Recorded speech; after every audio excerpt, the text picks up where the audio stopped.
شروع اللہ کے نام سے جو بڑا مہربان اور نہایت رحم والا ہے۔ السلام علیکم۔ ایک شخص نے رسول اللہ صلی اللہ علیہ وسلم سے پڑی ہوئی چیز کے بارے میں دریافت کیا۔ آپ صلی اللہ علیہ وسلم نے فرمایا اس کی بندر پہچان لے، یہ فرمایا کہ اس کا برتن اور تھیلی پہچان لے، پھر 1 سال تک اس کی شناخت کا اعلان کراؤ، پھر اس کا مالک نہ ملے تو اس سے فائدہ اٹھاؤ، اور اگر اس کا مالک آ جائے تو اسے سونپ دو۔ اس نے پوچھا کہ اچھا گمشدہ اونٹ کے بارے میں کیا حکم ہے؟ آپ کو اس قدر غصہ آ گیا کہ رخسار مبارک سرخ ہو گئے۔ یہ راوی نے یہ کہا کہ آپ کا چہرہ سرخ ہو گیا۔ یہ سن کر آپ صلی اللہ علیہ وسلم نے فرمایا تجھے اونٹ سے کیا واسطہ؟ اس کے ساتھ خود اس کے مشک ہیں اور اس کے سم ہیں۔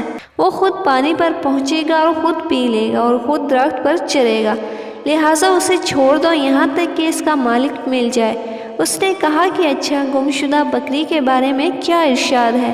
آپ صلی اللہ علیہ وسلم نے فرمایا وہ تیری ہے یا تیرے بھائی کی، ورنہ بھیڑیے کی غذا ہے۔